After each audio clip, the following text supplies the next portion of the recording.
All right, we're going to look at a good, better, and best case scenario on an income producing property. We're going to compare the same address as a pad split rental where you're making money on all the bedrooms and potentially even turning some of the other common areas like dining room or living room into monetizable bedrooms as well. So we're going to compare that income approach to a traditional 12-month lease rental. Now, this single family home, it's a 3-bedroom, 2-bath. The reason we're considering it as a pad split is because it's close to Stetson University, 2 blocks away. So you have this huge employment base right next door that makes it perfect for pad split. There's a lot of walkability in the area, and you have liberal parking, and you have no HOA. So for all those reasons, we're considering this as a pad split. So we're going to analyze those numbers. How does that compare to a traditional 12-month lease?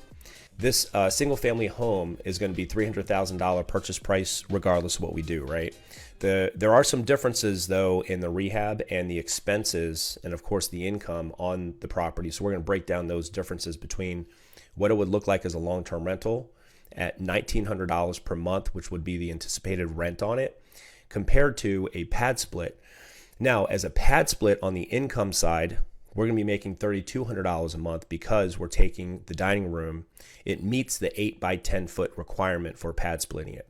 So we're going to take that dining room, wall it off or partition that off, put a door on it, and make that an $800 monthly rental as well. So now we have $3,200 a month because that's 4 units times $800 a pop, and that's $3,200 a month. But the expenses are a little bit higher. So we're going to see what that looks like net after tax when you consider all 4 benefits of owning an income producing property that we can quantify. Okay, so long-term rental, quick summary: $300,000 purchase price. We'll put $5,000 into it to freshen it up for lease.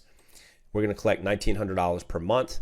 We assume maybe 1 month of the 12-month lease is what we don't collect in rent because we're turning the property over. We're doing a quick rehab on it, so you have some marketing time there for the tenant to move in. So we assume we collect on 11 months, right, of the 12. We have management fees. If we don't want to manage it ourselves, 8% management fee. Property manager will keep anywhere from 50% to the first month rent on the placement fee to get a good tenant in place. And then you have taxes and insurance. There is no HOA here, and I'm not going to have to pay for anything related to utilities, lawn care, pest control, or anything like that. We put that on the tenant. That's a big difference between a pad split and a long-term tenant, by the way. And then we have 10% of the money we make we're going to earmark for future maintenance to freshen up the place and so forth. So with these assumptions in place, at today's 8% interest rate for like on an income producing property, we're going to have to do 60% down to break even at that 8% cost of money. And that's pretty typical, at least in Central Florida, on your traditional 12-month leases today. The expenses and the income that those properties make relative to the purchase price makes you have to put 50-60% down on these properties to just break even if you have an 8% interest rate on a 30-year term. So that means that our money out of pocket is going to be 60% of that purchase price plus the renovation costs plus some closing costs. So in this instance, when you quantify all 4 benefits of owning an income producing property, you have your tax write-offs. We're going to assume about $5,000 of tax savings here. Cash flow is nominal. It's a break even. But we have on that 40% loan we got about $1,000 of principal reduction. So we built that much equity that year because the tenant's indirectly paying down our mortgage. And then we assume a 3% appreciation rate, very conservative appreciation. So our total quantifiable benefit of owning this property on an annual basis is about $13,000. We're out of pocket $194,000. That means we're making about just under a 7% return on our cash, $194,000 out of pocket. Okay.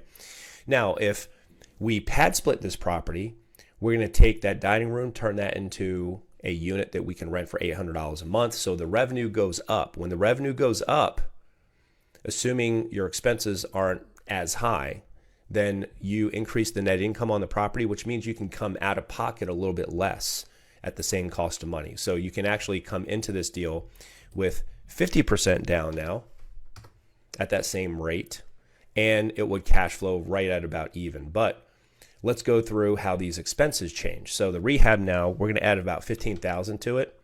So it's $20,000 total rehab because We have to partition off a wall for the dining room. We're still going to do all the freshening up to the place like we would if we were going to put a 12-month tenant in there.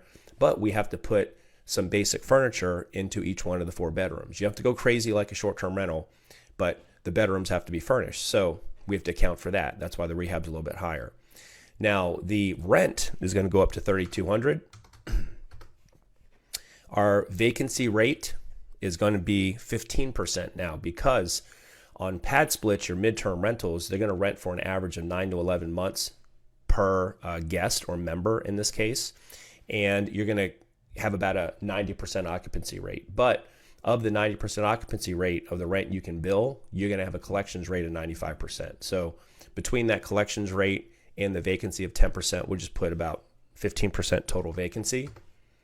The property management fee for PadSplit is going to keep 15% of the revenues. There is no tenant placement fee.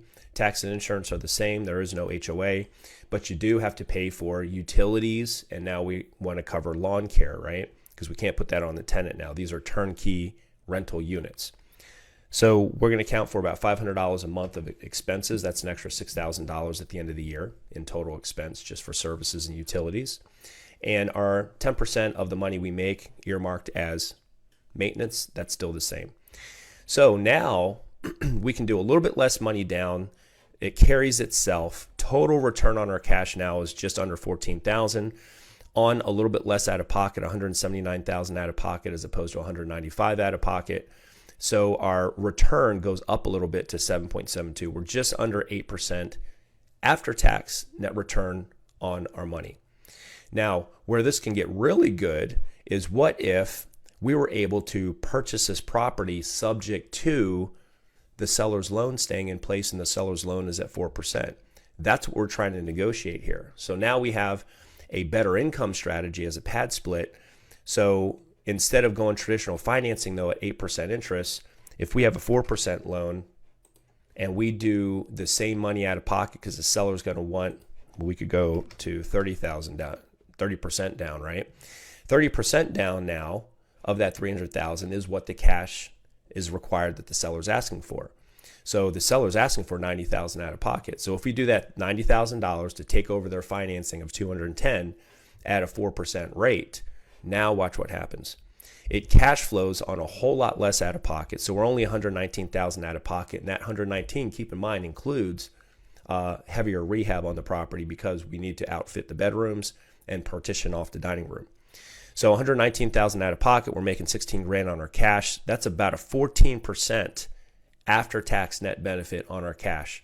A lot less cash out of pocket because of a lot higher income strategy on a lower cost of money.